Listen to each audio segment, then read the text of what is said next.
جب کوئی ٹوٹ کر تڑپ کر اس سے مانگتا ہے نا تو وہ اس کی ساری دعاؤں کو قبول کرتا ہے۔ تمہیں لگتا ہے وہ تمہاری نہیں سن رہا، وہ تم سے بے خبر ہے۔ وہ تو اندھیری رات میں، کالے پتھر میں، کالی کیری کی بھوک بھی محسوس کرتا ہے، اس کو رزق عطا کرتا ہے۔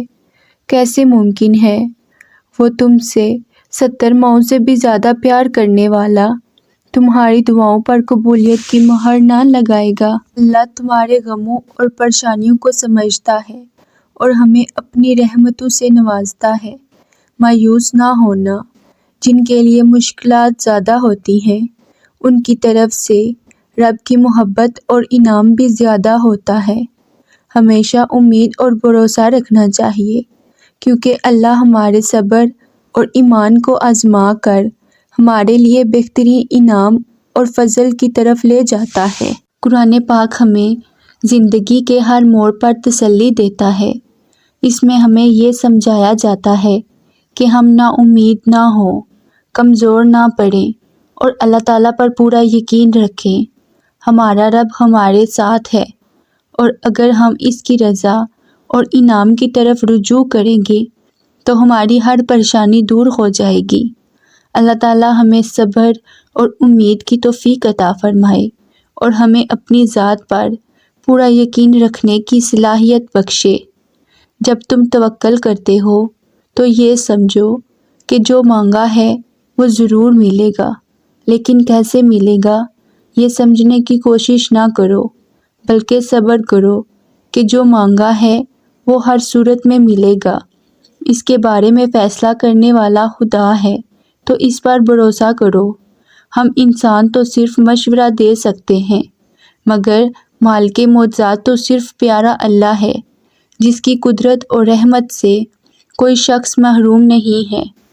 ہمیں اپنی زندگی کے ہر فیصلے کو اللہ تعالیٰ کے ہاتھ میں چھوڑ دینا چاہیے اور ان کی رضا کے لیے صبر و استقامت سے عمل کرنا چاہیے۔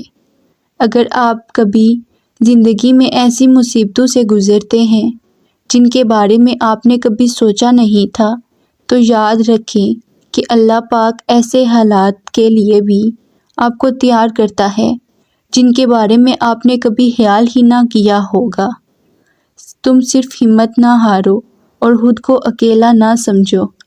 اللہ تعالیٰ تمہارے ساتھ ہے، وہ تمہاری زندگی سے سارے غم، مشکلات اور تکلیفیں ایسے نکال دے گا کہ تم حیران رہ جاؤ گے۔ آپ اللہ سے رجوع کرتے ہوئے اور یقین سے دعا کرتے ہوئے بے بسی کے مقام سے نکل جائیں گے۔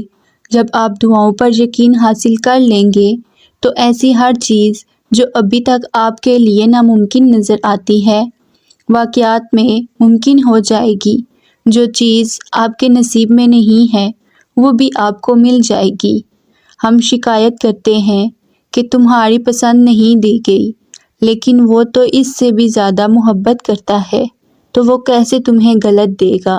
اس کی خواہش ہے کہ تم نے اس کی پسند کو قبول کرو تاکہ وہ تمہیں تمہاری پسند سے بھی زیادہ مہربانیاں دکھائے۔ جو لوگ اللہ کے سامنے رو کر دعائیں کرتے ہیں انہیں کبھی اپنے نصیب پر رونا نہیں پڑتا۔ اگر آپ کو یقین ہو کہ میری دعا قبول ہوگی تو یقین رکھیے انشاءاللہ آپ کی ہر دعا قبول ہوگی۔ ہاں، ہو سکتا ہے کچھ چیزیں تمہیں ویسے نہ ملیں جیسے تم نے چاہی تھی، لیکن یقین کرو اللہ کے فیصلے تمہیں مطمئن کر دیں گے۔